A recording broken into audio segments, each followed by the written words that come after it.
Russie Liberté est une association française, loi 1901,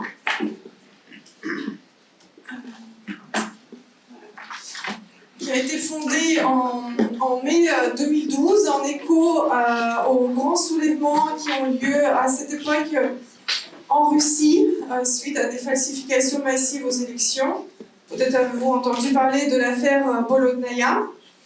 Et donc à ce moment-là, en même temps, à Paris, devant l'ambassade de Russie, nous nous sommes spontanément réunis, des jeunes, des moins jeunes, des Russes, des Français, en soutien à la société civile russe qui s'opposait à la falsification des élections et au régime poutinien déjà à cette époque-là.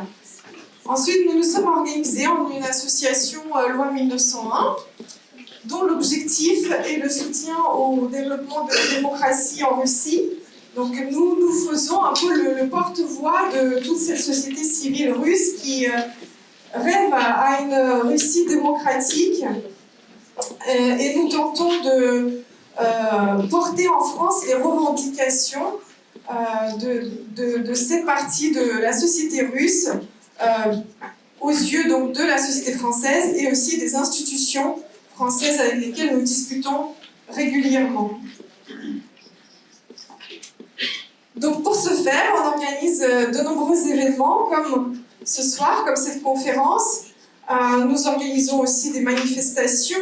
Nous avons publié 3 livres, dont 2 livres que nous avons publiés aux éditions Les Petits Matins, dont vous pouvez acheter un des exemplaires, celui sur le journalisme indépendant russe, que nous avons publié en 2021 et qui montre déjà que la guerre se préparait en réalité dès cette époque-là et les médias étaient muselés et intimidés de ce moment-là.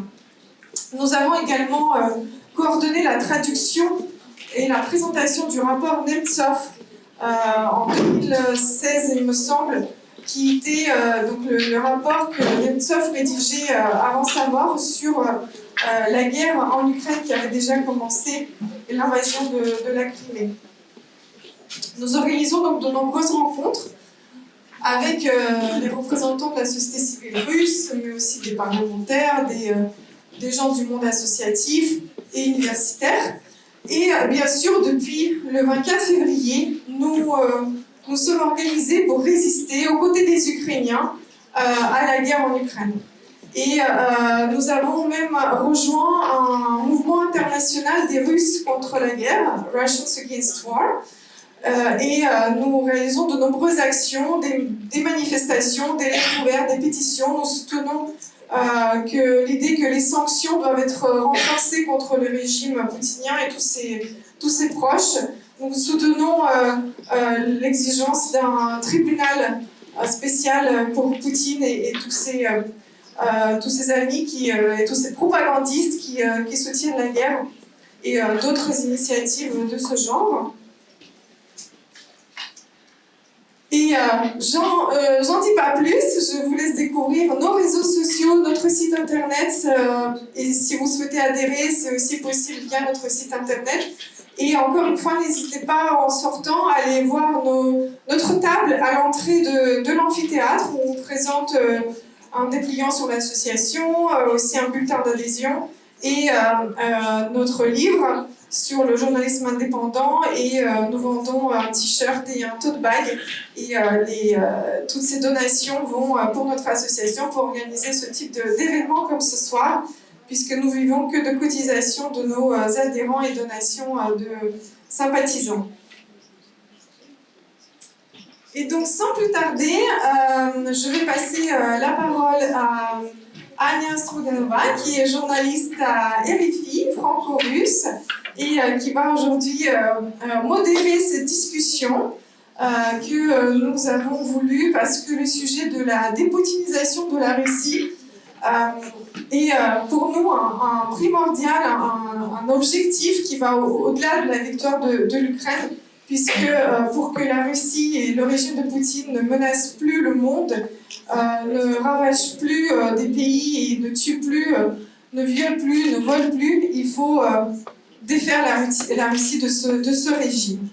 Et pour ces discussions, donc, nous avons l'honneur de recevoir David Satter, qui est journaliste, écrivain américain spécialiste de la Russie, qui est aussi correspondant en Russie, qui fut le premier journaliste à être non grata en Russie, qui a beaucoup écrit sur la montée en puissance de Poutine. Nous avons aussi Lev Ponomarev, qui est un dissident et un défenseur des droits humains historique russe, un monument des droits de l'homme en Russie, qui a connu Sakharov, qui a cofondé Memorial, l'ONG qui a reçu le prix Nobel, et qui aujourd'hui a rejoint notre association et qui a aussi fondé à Paris, depuis son arrivée, l'Institut Sakharov, qui continue à lutter pour une démocratie en Russie, contre les tortures et d'autres sujets que M. Ponomarev porte. Et nous avons aussi Maria Novikova avec nous, qui représente cette jeunesse russe qui vise cette transformation de la Russie et qui est déjà née dans ce climat de répression, d'oppression grandissante et qui, depuis 2018, si je ne me trompe pas, est active, que ce soit d'un point de vue de opposition politique, mais aussi anti-guerre, puisque Maria a créé un média anti-guerre qui s'appelle Nivka. Et elle est également juriste pour une grande ONG russe qui aide juridiquement ceux qui sont réprimés par le régime.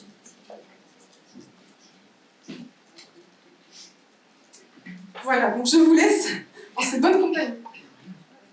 Merci, merci beaucoup. Merci à vous d'être là ce soir.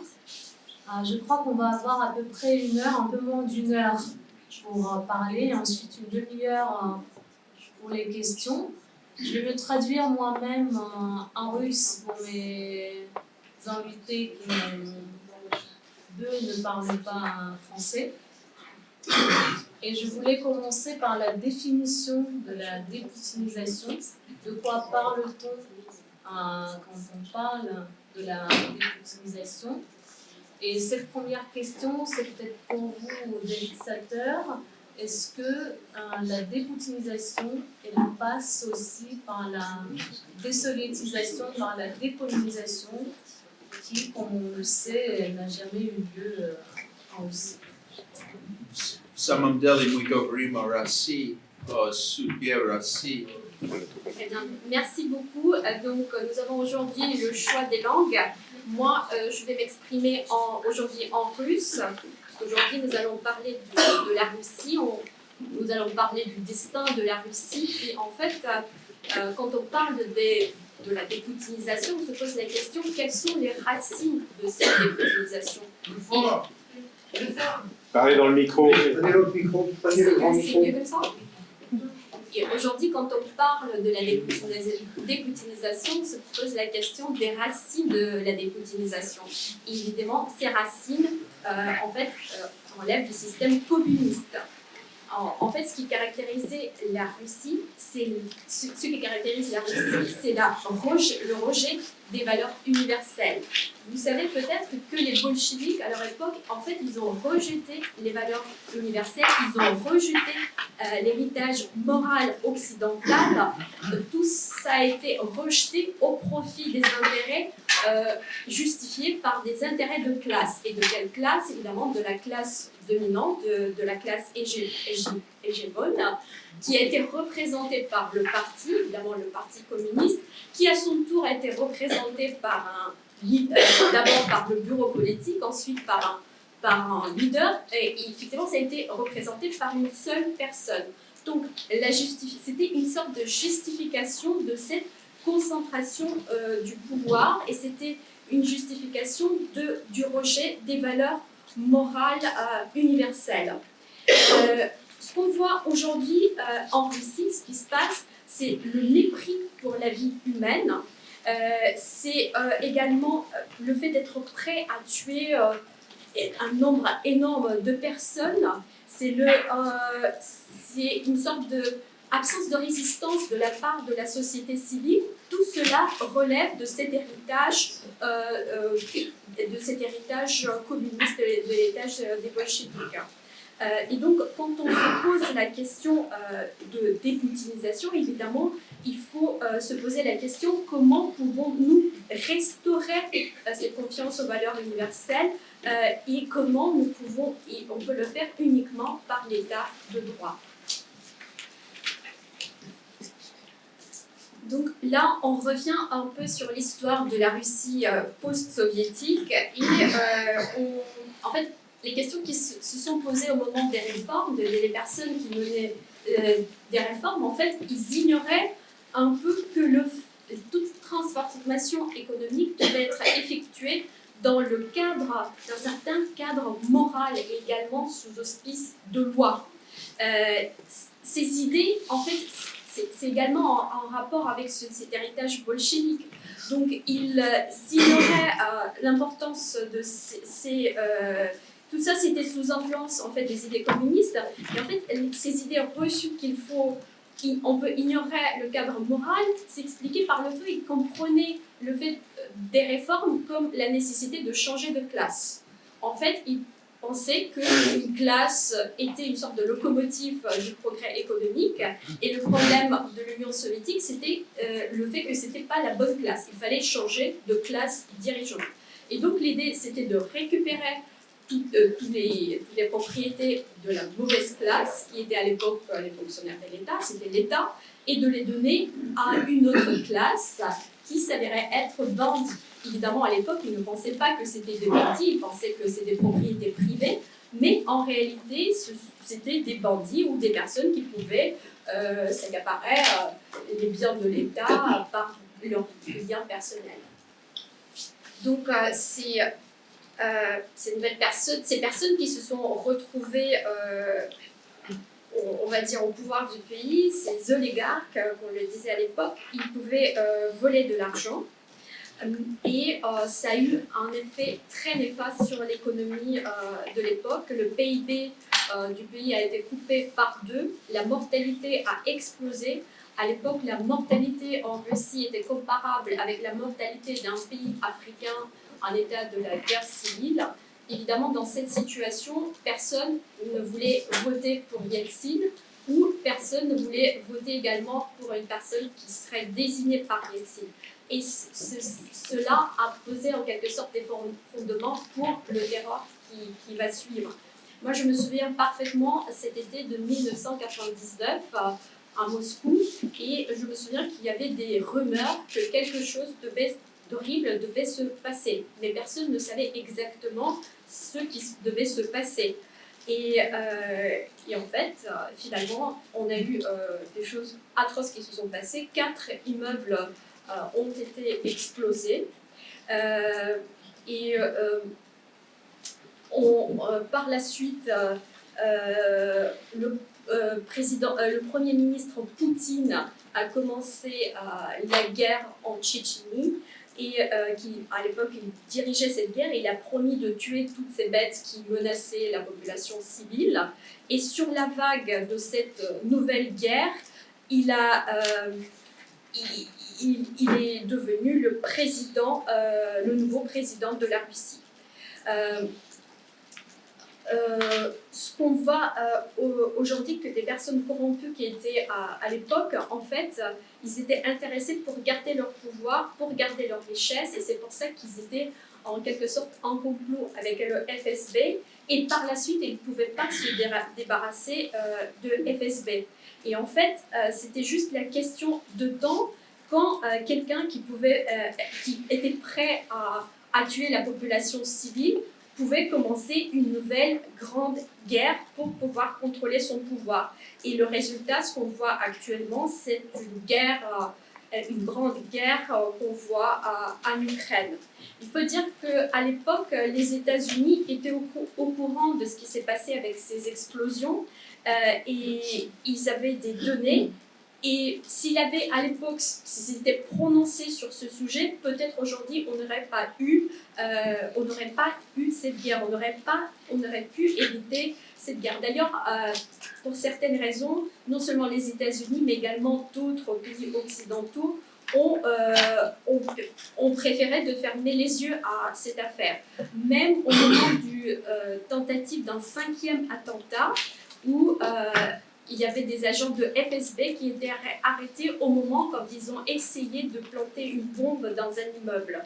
On n'a eu aucune réaction. Donc ce qui s'est passé, c'est en quelque sorte logique, inévitable, et ça s'explique par l'absence de la résistance de la société, par la présence de ces personnes corrompues au pouvoir et par le fait que les pays occidentaux ont fermé les yeux. Merci beaucoup. Lév Ponomarev, est-ce que vous êtes d'accord avec ce constat qui est assez lourd et sans qu'on s'attarde sur le passé, parce qu'on n'aura malheureusement pas de temps pour qu'on parle du futur, c'est ça le sujet de cette conférence.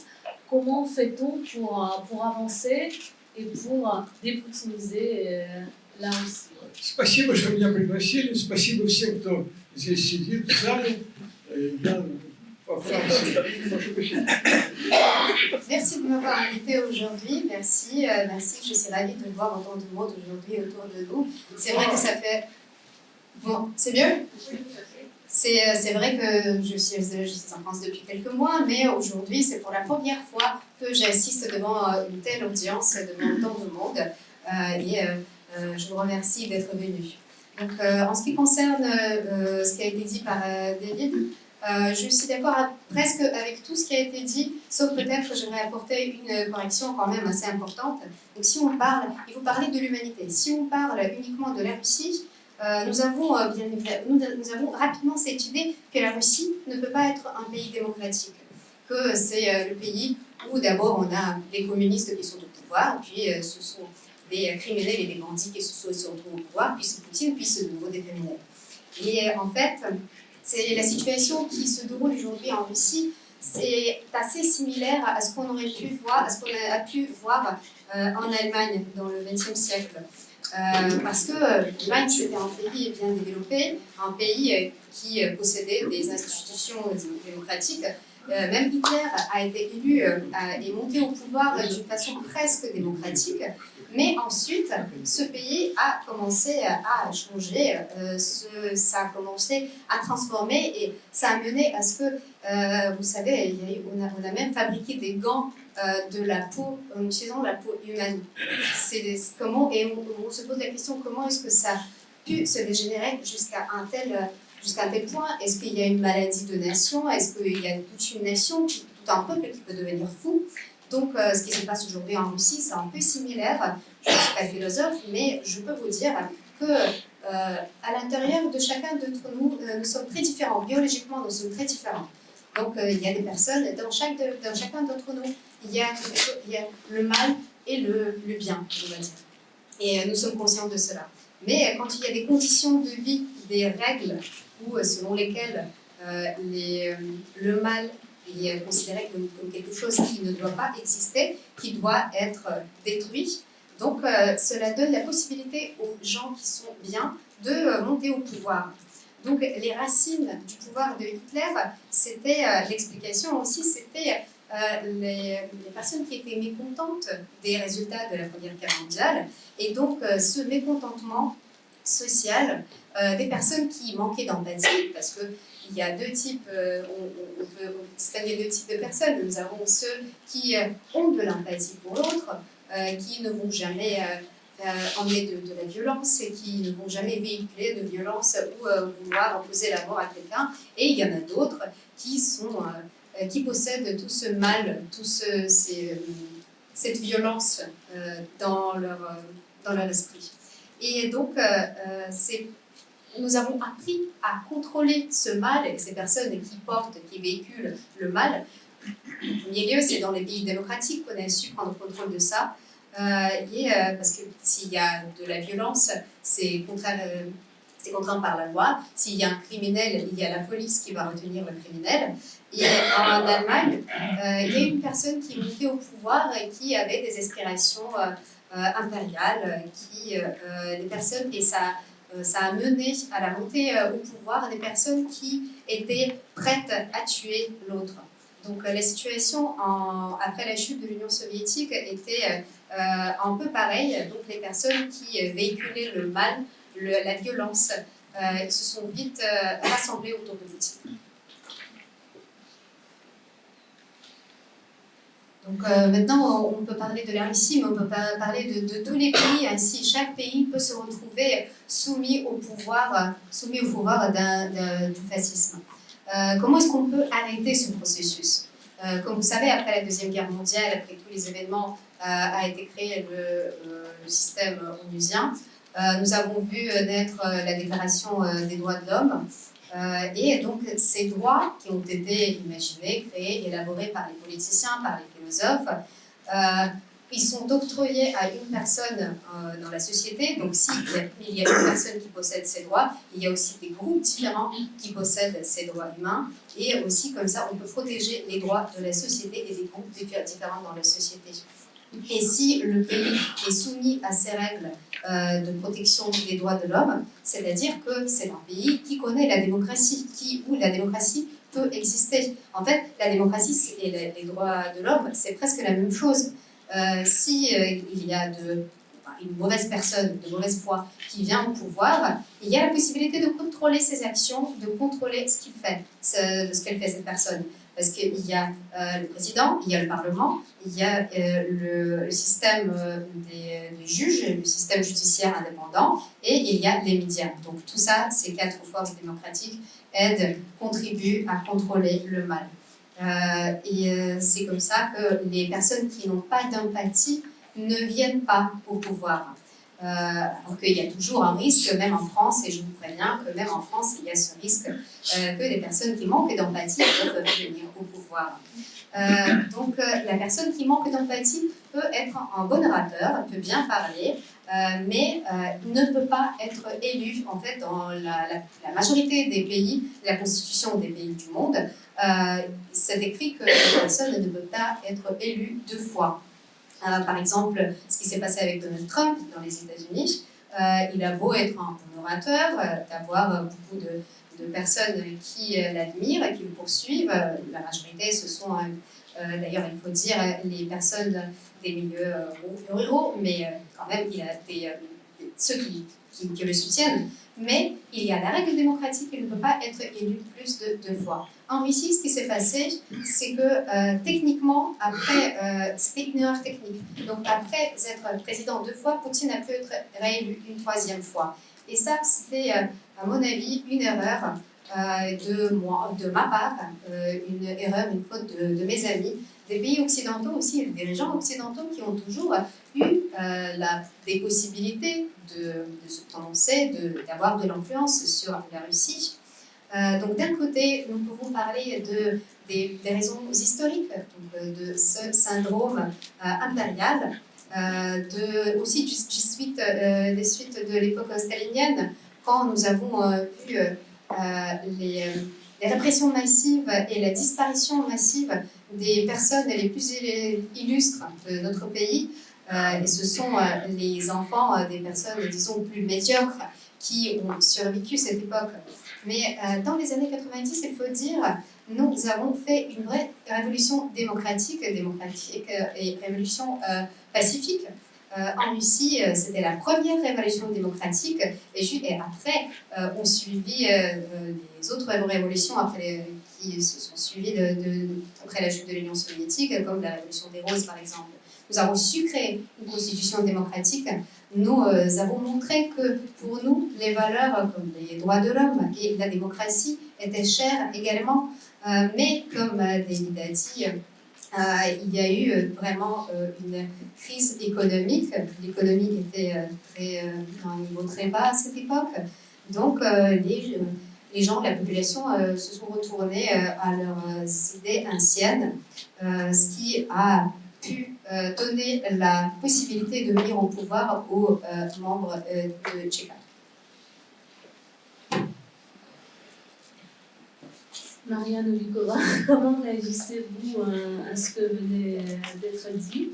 Vous n'avez pas connu ni l'origine communiste ni la perestroïka, et c'est à vous qu'appartient l'avenir, en tout cas on l'espère. Peut-on imaginer, peut-on savoir à quoi va ressembler la Russie demain, alors même qu'on ne sait pas comment et quand arrivera la transition? Спасибо большое за приглашение, за возможность здесь выступить, и также спасибо. Merci beaucoup, merci beaucoup pour cette invitation. Je souhaiterais remercier surtout les organisateurs pour avoir respecté la parité des genres dans notre discussion. Effectivement, je n'ai pas connu l'Union soviétique, je n'ai pas connu le communisme, et quand je me pose la question ce que c'est la dépoutinisation, pour moi, c'est le fait de créer la nouvelle Russie, la Russie pour laquelle l'être humain sera la valeur suprême. Et quand on parle de l'être humain, on ne parle pas d'un seul être humain qui aujourd'hui est la valeur suprême, c'est Vladimir Poutine. On parle de tout le monde.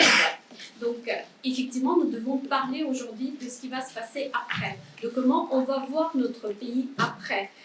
Moi, actuellement, je me trouve en France, mais il faut dire que je ne suis pas ici pour toujours. Je souhaite revenir en Russie et je veux que mon pays soit libre. Et je pense que nous devons faire tout le nécessaire pour pouvoir faire que la Russie effectivement soit libre. Je pense qu'il faut, très important, de parler avec des publics très différents en Russie et d'essayer de les atteindre et de leur dire la vérité. Il faut dire que malgré le fait qu'on a l'Internet en Russie, pas tous ont l'accès à des informations fiables. La propagande est également partout. C'est pour ça que pour moi, ce qui est très important, c'est de pouvoir communiquer avec le public, de trouver une langue qui soit compréhensible pour tout le monde, pour des publics différents, et de faire tout ce qu'on peut pour pouvoir vaincre ce régime et pouvoir obtenir cette dépoutinisation.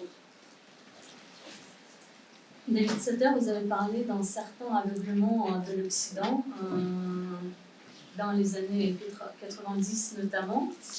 Quel rôle, à votre avis, devrait jouer l'Occident maintenant dans ce processus de la démocratisation de la Russie? Спасибо. В первую очередь, естественно, мы должны помогать Украине.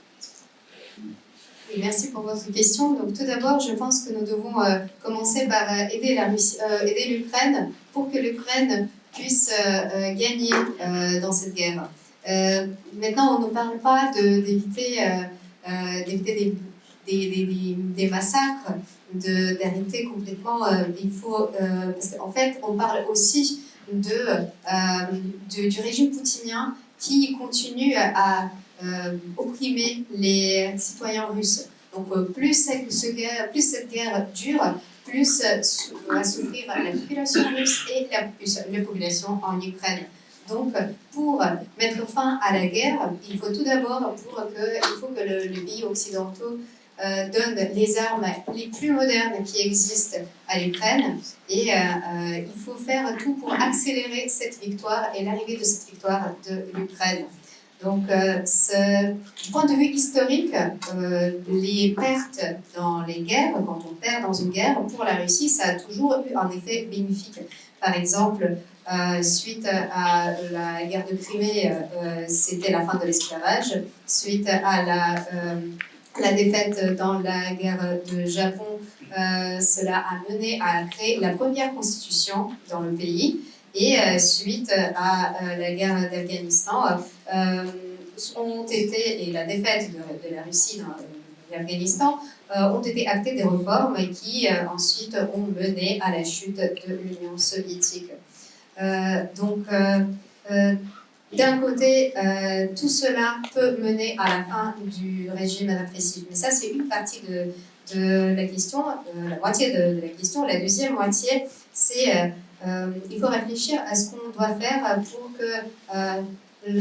pour changer l'esprit au sein de la société russe. Comment est-ce que nous pouvons se libérer de cette de cet héritage psychologique, de cet héritage moral qui existe, qu'on véhicule depuis des années.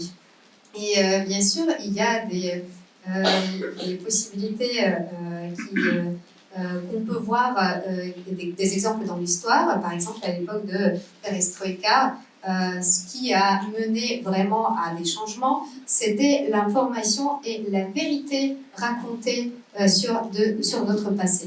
Et aujourd'hui, la situation est presque pareille. Il faut toujours dire la vérité, il faut raconter la vérité sur les explosions de l'année 99.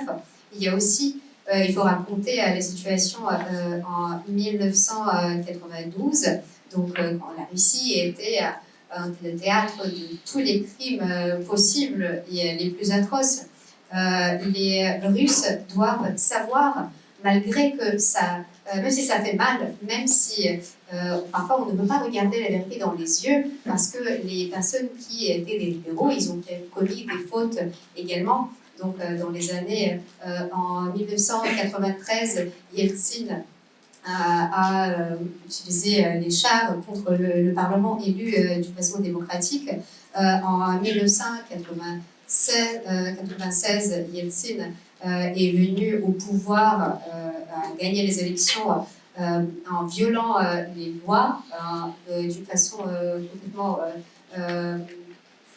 complètement non démocratique.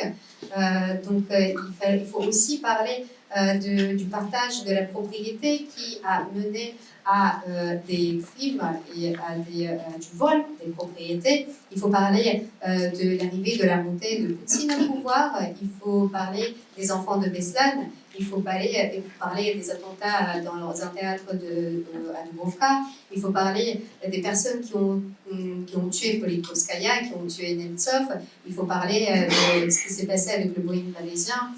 Donc, il faut parler de tout cela, il faut parler il faut donner toutes ces informations. Et donc, si on se base sur la vérité de raconter sur notre passé, c'est comme ça que nous pouvons commencer le processus qui a pu être commencé il y a un siècle. Donc, nous pouvons créer une assemblée constitutionnelle, nous pouvons avoir le partage de pouvoir logique et démocratique, et comme ça, les personnes qui ne voudront plus rester en Russie pourront la quitter librement et vivre leur vie.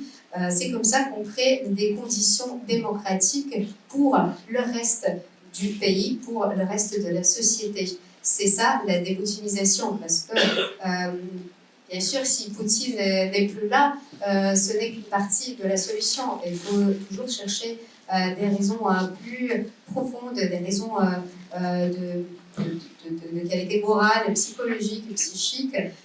Il y a des cas, des situations dans le passé qui nous laissent penser que ça peut se répéter. Par exemple, la chute de l'Union soviétique s'est passée d'une façon presque pacifique. Donc, si nous tenons en tête cette idée, si nous avons et gardons en tête cette idée de l'importance de la vérité, ça, c'est très important. Donc, Solzhenitsyn, il avait raison, même si après, dans ses actes, par exemple, par rapport au soutien qu'il a apporté à Poutine, il a parfois contredit ses propres paroles, mais il avait raison. Merci. Lev Ponemariov, je sais que vous réfléchissez beaucoup à cette question de l'avenir et du processus de la démocratisation de la Russie. Vous avez co-signé récemment une tribune pour le journal du Monde où vous en parlez.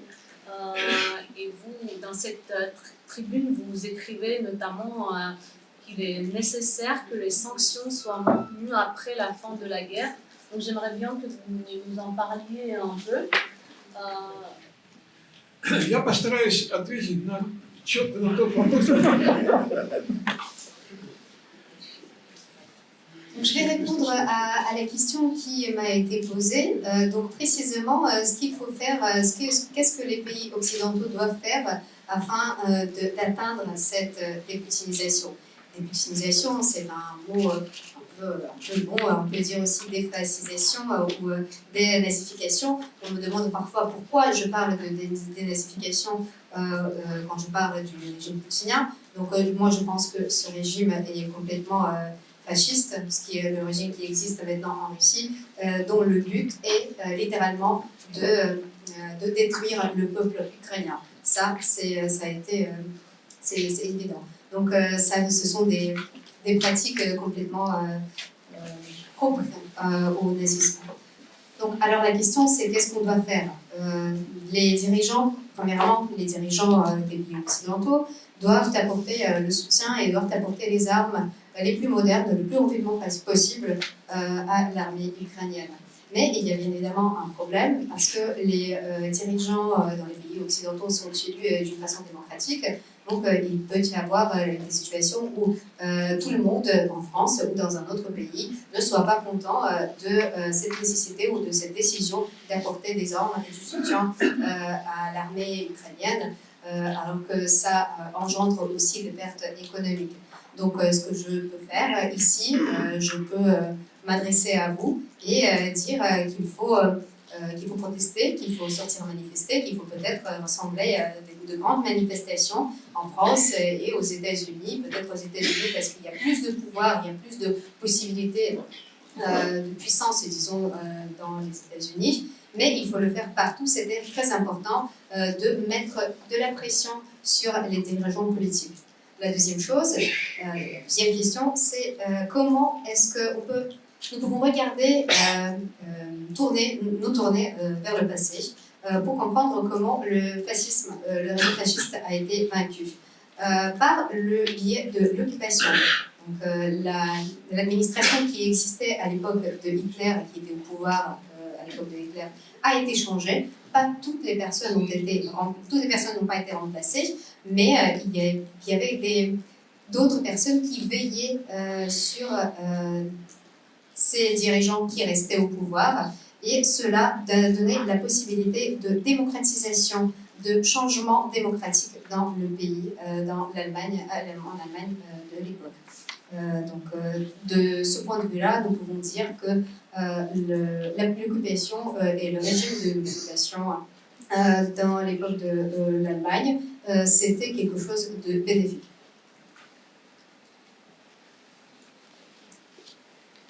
Donc, on pourrait dire qu'il faudrait que les pays de l'OTAN et l'OTAN occupent la Russie, mais bien sûr, ce n'est pas possible parce qu'il y a plusieurs raisons qui mènent à ce que cela n'est pas possible. Donc, il faut contraindre en quelque sorte la Russie à la démocratisation. Et les seuls leviers que nous pouvons utiliser actuellement, ce sont des leviers économiques. Donc, c'est-à-dire qu'il faut plus de sanctions ciblées et personnalisées pour que des milliers de personnes proches de Poutine sentent éprouvent les suites de ces actions, de ces sanctions, pour qu'ils se rendent compte que leur avenir, leur vie dépendent de ce qui s'ensuit et de les suites si la guerre continue ou pas. Donc, je dois dire qu'il y a des personnes dans l'administration, dans le gouvernement, qui n'aiment pas du tout Poutine, mais qui n'ont pas assez de pouvoir et qui n'ont pas assez de courage de le contredire dans la situation actuelle. Mais il faut exercer, bien sûr, la pression maximale. Donc, il faut que les pays occidentaux, il faut que les pays occidentaux nous apportent de l'aide dans cela. Et il faut que ces personnes qui sont au pouvoir, qui n'ont pas assez de courage de contredire Poutine en ce moment, qui se rendent compte qu'ils sont sous une menace réelle, que bientôt, s'ils ne changent rien, ils ne pourront plus aller dans les pays occidentaux, ils ne pourront plus voyager, leurs enfants ne pourront plus faire des études à l'étranger, et en fait, ils vont se retrouver dans un pays qui ressemble à la Corée du Nord. Donc, il faut que les personnes qui sont au pouvoir, qui sont proches de Poutine, fasse ce premier pas et qu'il contredise, qu'il commence à contredire Poutine. Donc cela peut vous paraître quelque chose de fantastique, ce que je suis en train de dire, mais non, il faut mener à ce coup de l'intérieur, je ne parle pas d'un coup militaire, mais ceux qui sont au pouvoir en ce moment, qui sont dans l'apparat, disons, de l'administration présidentielle, ils doivent se rendre compte que si, par exemple, ils se prononcent pour la libération des prisonniers politiques, ils pourront être libérés des sanctions actuelles des pays occidentaux. Mais aussi, il faut tenir compte du fait qu'il y aura d'autres personnes qui vont être accusées de génocide. Même s'il n'y aura pas de sanctions ciblées contre une seule personne, cette personne peut bien être accusée de génocide et si elle a cette accusation, bien sûr, elle va éviter de sortir du pays et de voyager. Donc il faut ce changement assez progressif du régime qui est actuellement au pouvoir. Bien sûr, à un moment, les représentants de l'opposition qui se trouvent maintenant dans des pays occidentaux tels que Khodorkovsky ou Kasparov pourront aussi participer dans ce processus, mais le premier pas doit être fait par le gouvernement de Poutine. En plus, après, on va pouvoir acter et organiser des élections dans l'Assemblée constitutionnelle, mais il faut agir progressivement, il faut à tout prix éviter une catastrophe, il faut éviter une guerre civile dans un pays qui possède une arme nucléaire. C'est quelque chose de très très dangereux. En fait, si nous avons une telle situation, et si ça mène à une guerre civile, il va falloir appeler à l'aide les États-Unis qu'ils veillent sur les points où sont gardées les armes nucléaires en Russie, parce qu'il n'y aura pas d'autre possibilité d'éviter les catastrophes. Mais à un moment, il faut aussi que la population russe, que la société russe prenne part dans ces actions. On dit beaucoup que tout le monde en Russie soutient Poutine, mais je peux dire que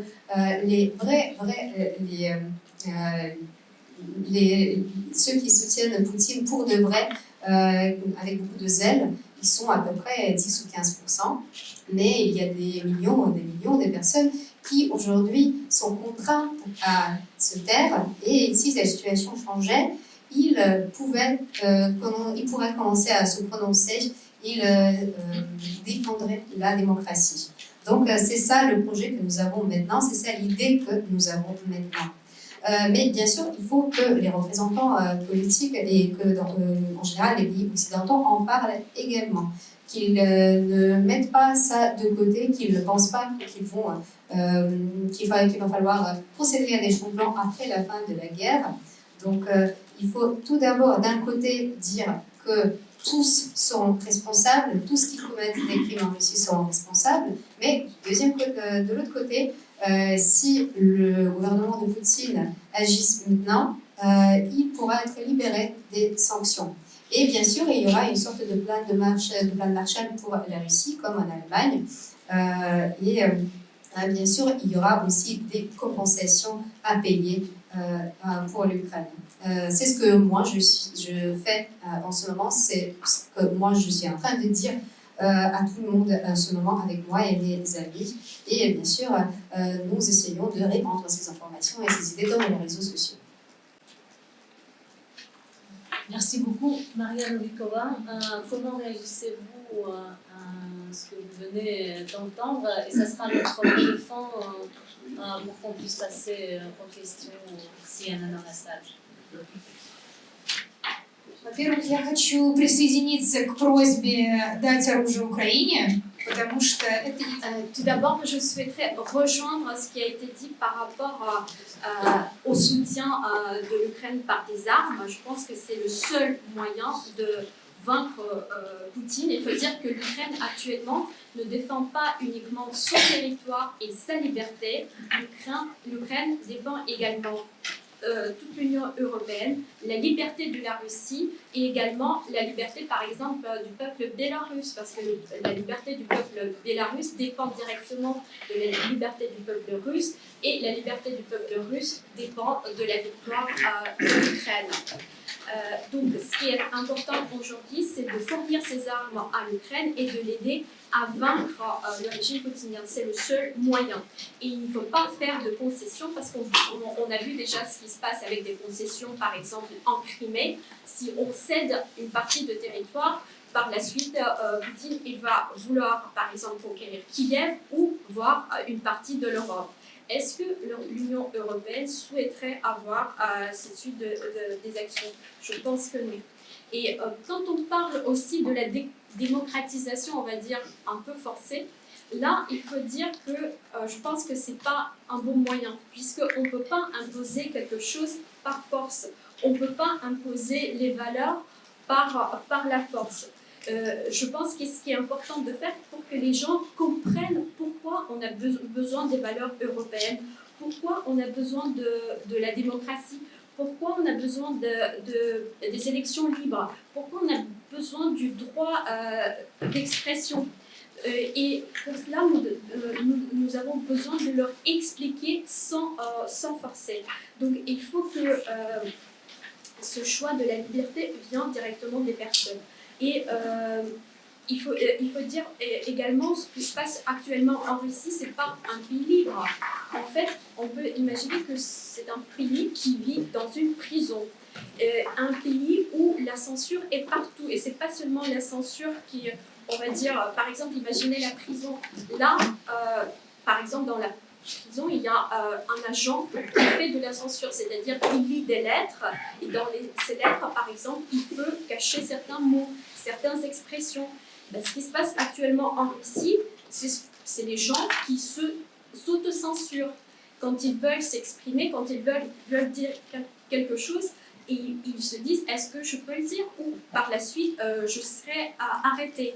Et donc on voit qu'aujourd'hui c'est un peu la prison où les gens ne peuvent pas s'exprimer librement, où ils sont obligés par exemple de s'exprimer dans les cuisines, avec des amis proches, mais pas en public, pas sans aller manifester. Moi, personnellement, je voyage beaucoup.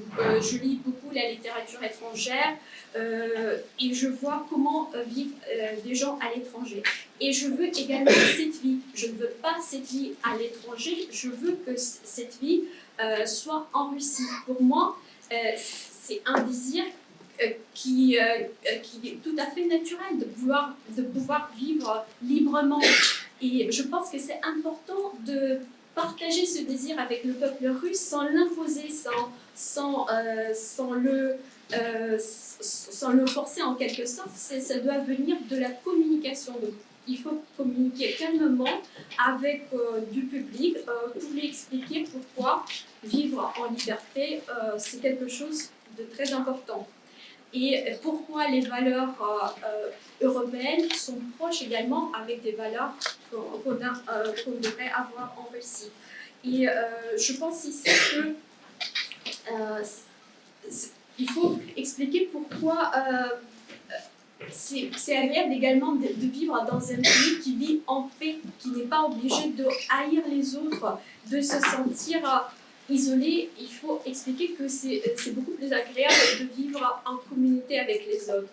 Donc c'est pour ça que je pense que c'est important de communiquer à des publics, de leur expliquer sans forcer, parfois même par une petite propagande, mais en se basant plutôt sur l'explication.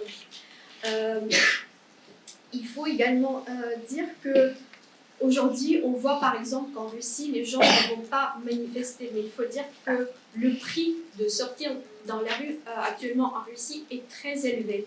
Donc, on ne veut pas que les gens se retrouvent en prison. C'est pour ça qu'il faut passer par ces petits moments de communication entre les amis, en cuisine, pour pouvoir créer des bases de ces nouvelles valeurs. Et ces valeurs nous seront utiles peut-être dans 1 an, peut-être dans 10 ans. Et ça nous permettra de reconstruire la Russie, pas du zéro, mais avoir déjà cette petite base, ce fondement qui sera la base des valeurs qu'on aura par la suite dans la nouvelle Russie. Merci infiniment, merci à nos interprètes.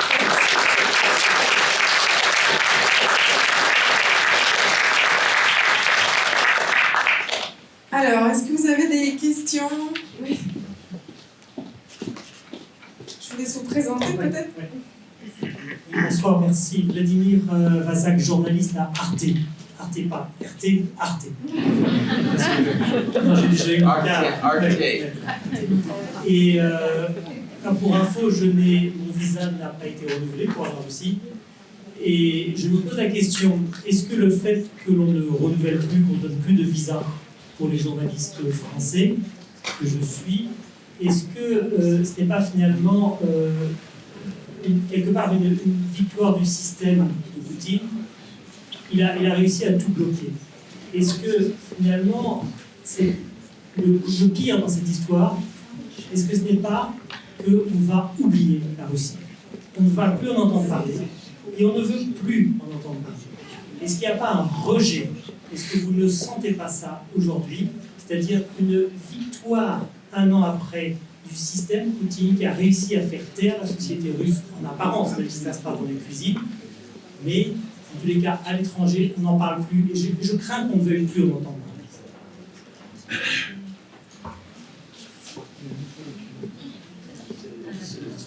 Qui veut répondre? Я буду продолжать на русском.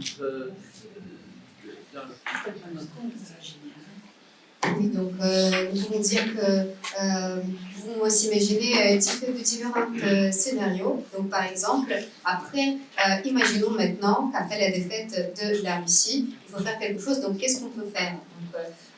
Donc, bien sûr, le pouvoir poutinien et ce groupe de personnes qui se trouvent maintenant au pouvoir, il va être, avec ses actions, va être complètement démenti et discrédité.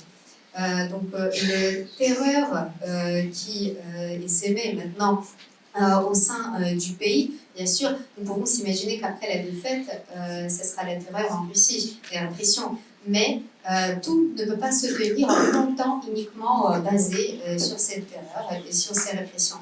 Même à l'époque stalinienne, Staline a diminué la puissance de sa répression et de son grand terreur quand cela a presque paralysé, immobilisé le pays. Donc la politique de ce terreur en Russie après sa défaite en guerre de l'Ukraine mènera sans doute à une paralysie du pays.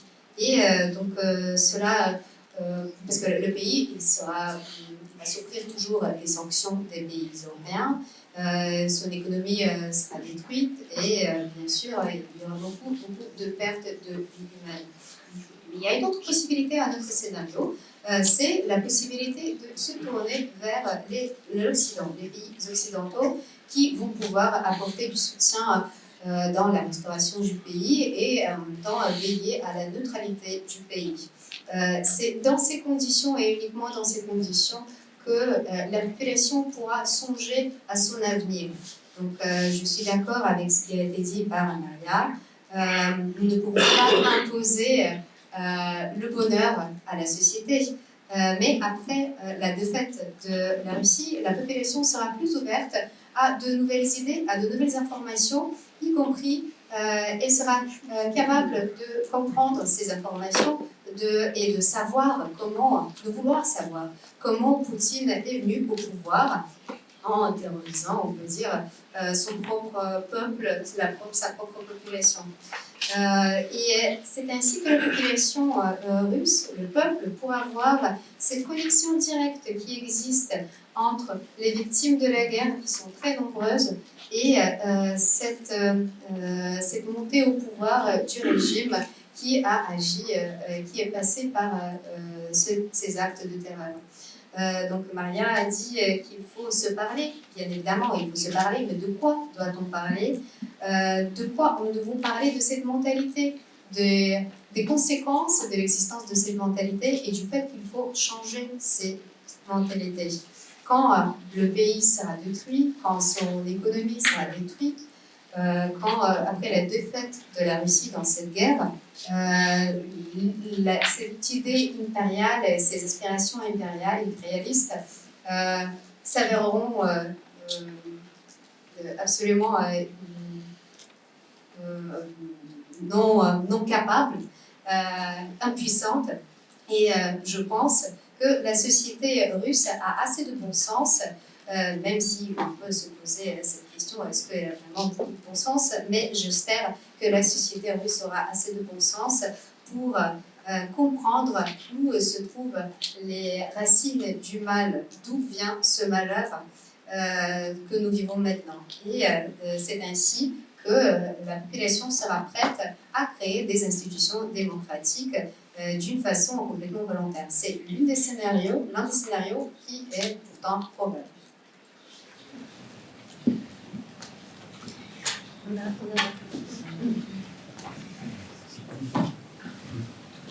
Добрый день. Работает? Никита Муравьев, я газета «Le Monde». У меня такой вопрос. Je vais juste Я traduire. быстро Давайте я переведу. Да, конечно. Donc la question est adressée à David. Vous parlez des sanctions, mais moi, en ce moment, j'ai l'impression que les pays européens et l'Occident en général essayent de mettre un rideau de fer entre les pays occidentaux et la Russie pour ne pas voir la Russie, pour ne pas regarder la Russie. Donc comment est-ce qu'on peut peut-être exercer une certaine pression sur l'Occident pour aider, pour que les pays occidentaux soient prêts à accueillir les personnes, les Russes qui fuient le régime. Хорошо, коротко. Естественно, должны делать все, чтобы поддерживать этих людей. Je vais répondre très brièvement. Il faut effectivement faire tout le possible pour aider ces personnes. Nous aidons déjà les Ukrainiens et je pense que nous devons également soutenir des personnes qui fuient actuellement la Russie pour différentes raisons. Il y a des raisons humanitaires pour les aider tout simplement à survivre, mais également parce que ce sont souvent les personnes les plus talentueuses. Aujourd'hui, la Russie perd beaucoup avec la fuite de ces personnes qui ont beaucoup de talent. Et également, on les aide parce qu'en quittant la Russie, ils ne vont pas participer à la guerre, ils ne vont pas se battre sur les champs de bataille. Donc, nous devons faire tout le nécessaire. Et je peux dire aussi que ces personnes peuvent également jouer un rôle important. L'immigration russe en général pourrait jouer un rôle important dans ce qu'on peut appeler reconstruction, rééducation de la Russie, la démocratisation des valeurs. Здравствуйте, меня зовут Катя. Я как раз мигрантка. Je vais traduire brièvement la question. Donc, moi, je m'appelle Katia, je suis immigrée de cette nouvelle vague. Et en fait, j'ai deux questions. La première question a été adressée à Lev Ponomarev, qui nous a parlé qu'il faut trouver des accords avec, on va dire, la nomenclature de Poutine, des gens qui l'entourent. Et je voulais te demander s'il n'y a pas une certaine contradiction, puisque ces gens, en fait, il faut qu'il y ait une lustration, il faut qu'ils soient punis pour les crimes qu'elles ont commises, et en même temps, on ne peut pas commencer des réformes sans ces personnes. Et une autre question que je voulais adresser à tous les participants, récemment on a entendu le président Zelensky qui a dit qu'il ne voulait pas du tout mener des négociations avec Poutine. Et la question que je me pose, est-ce que les leaders d'autres pays occidentaux ne devront pas joindre justement cette exigence, puisque Poutine, ça fait un moment qu'il n'est pas le président de la Russie. Il s'est accaparé le pouvoir depuis très longtemps, déjà après son deuxième mandat. Donc, il est au pouvoir de façon marionnette. Donc, il faut justement montrer à ces personnes qui dépendent de Poutine que l'Occident le considère en tant que criminel. Peut-être ça pourrait nous trouver une solution beaucoup plus rapide. Я должен сказать, Катя, вы практически ответили на тот вопрос, который мне задали. Да, это... Donc, Katia, je peux dire que vous avez déjà apporté presque la réponse à votre propre question. Donc, oui, ça serait complètement immoral que ces personnes qui se trouvent au pouvoir, qui entourent Poutine, fassent les premiers pas vers les changements démocratiques. Mais je pense, et à mon avis, il faut le dire, il n'y a pas d'autre voie, il n'y a pas d'autre possibilité, et c'est vous qui l'avez dit vous-même. Nous ne pouvons pas imaginer apparaître comme une fleur un gouvernement démocratique envoyé et constitué des représentants des pays occidentaux. Non, cela ne va pas marcher. Il n'y a pas de mécanisme qui permet de mettre ce gouvernement en tête pour solutionner tous les problèmes. Donc bien sûr, les changements ne seront pas rapides, mais alors ils ne seront pas très lents non plus. Donc il faut bien sûr faire tout pour acter ces changements. Mais en même temps, il faut éviter la déstabilisation de la situation parce que, je dois le dire, la Russie maintenant se trouve au bord de ce gouffre de déstabilisation. Donc imaginez-vous, enfin la guerre est finie. Les personnes qui détestent, il y a des personnes qui détestent Poutine, comme par exemple Sternkov-Kirkin. Il y a d'autres personnes qui vont revenir des champs de bataille, des personnes qui ont peut-être perdu leurs proches. Ceux qui sont restés en Russie et qui ont perdu leurs proches, ils vont détester Poutine, ils vont le haïr. Et donc, ils auront plus de pouvoir que les démocrates parce que ces personnes qui vont détester Poutine, ils seront armés, ils auront des armes dans leurs mains. Donc, il faut stabiliser la situation parce que, en ce moment, tel que la situation se présente, les démocrates n'ont pas assez de pouvoir dans le pays parce qu'ils ne sont pas armés. Premièrement, mais même s'il avait des armes, il y a des personnes qui peuvent être armées et qui seront bien évidemment qui auront beaucoup plus de pouvoir. Я просто хотел, Катя, я не думаю, что это было. Donc, Katia, en fait, ce que je voulais vous dire, que vous avez dit que, en fait, il était en quelque sorte illégitime après sa deuxième élection. Ce que je voulais dire, même la première élection c'était pas des élections honnêtes. Si on vient au pouvoir grâce aux attentats et grâce aux paniques de masse qui a été provoquée par ces attentats, on ne peut pas appeler ces élections des élections honnêtes. Donc, ce que je pensais toujours, c'est que Poutine est un usurpateur et c'est un régime illégitime. Mais il faut dire aussi qu'une perte militaire, perdre la guerre, ça peut provoquer un choc pour le système. Et les gens qu'on appelle aujourd'hui la nomenclature de Poutine, ce sont des gens très variés. Et pour eux, en fait, ils vont voir déjà des conséquences économiques néfastes pour le pays, résoudre ces problèmes économiques va dépendre de la paix avec l'Occident. C'est pour ça qu'il faut créer des conditions que pour ces personnes, qu'ils comprennent s'ils se comportent bien, ils peuvent avoir la chance de reconstruire l'économie. Il faut dire aussi que ça va se passer dans des conditions, des attitudes qui changent. Et que la population russe aura accès à l'information et elle sera peut-être plus prête à accepter ces informations. Je vais vous citer un exemple de la Première Guerre mondiale. À l'époque, il y avait une propagande qui a été propagée par les Allemands que les Anglais sont des lâches et qu'ils ne savent pas se comporter, se battre sur les champs de bataille. Mais en conditions de bataille, en fait, ce que les Allemands voyaient, c'est que les Anglais se battaient très bien et donc cette propagande n'était pas efficace. En revanche, les Anglais disaient que les Allemands étaient des barbares. Et donc, ce type de propagande se confirmait sur les champs de bataille, c'est pour ça que c'était efficace. Donc, on va dire, les idées, ça dépend beaucoup de leur contexte. Et moi, en fait, je m'appuie sur mon expérience. Je disais depuis très longtemps, depuis toujours, que Poutine, c'était un usurpateur. Mais à l'époque, les gens n'étaient pas vraiment prêts à y croire. Même parmi mes amis libéraux, il y avait ceux qui ne me croyaient pas. Donc c'était une situation. Aujourd'hui, la situation change et on va voir que peut-être ces nouvelles idées vont s'implanter parce que les gens seront prêts à y croire. По поводу переговоров хотела сказать, что, конечно... Je voulais juste ajouter également quelques mots concernant les négociations. Aujourd'hui, il est impossible en fait d'imaginer les négociations. Ces négociations ne sont pas possibles sans victoire de l'Ukraine, qu'on souhaite évidemment. Mais si on parle Néanmoins, en fait, on sera obligé de parler avec la Russie, les représentants de l'Union européenne, du Parlement européen, du Conseil de l'Europe, ils seront obligés de négocier de la Russie. Et en fait, ce qu'on veut exiger d'eux, c'est de ne pas considérer comme interlocuteurs les représentants officiels de la Russie. Comment on peut parler avec des terroristes? On ne peut pas parler avec des terroristes. Comment on peut parler avec des meurtriers? On ne peut pas parler avec des meurtriers.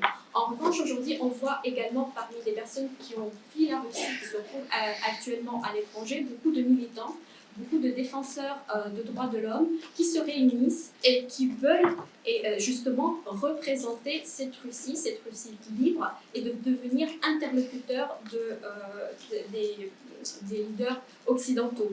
Donc, on sera obligé de parler avec la Russie, mais on ne doit pas parler avec les meurtriers, on ne doit pas parler avec des terroristes, on doit parler avec ces représentants de la nouvelle Russie. Il faut également les soutenir, les aider, leur apporter un soutien émotionnel, un soutien pratique, financier pour les initiatives qui permettent justement de créer cette nouvelle Russie.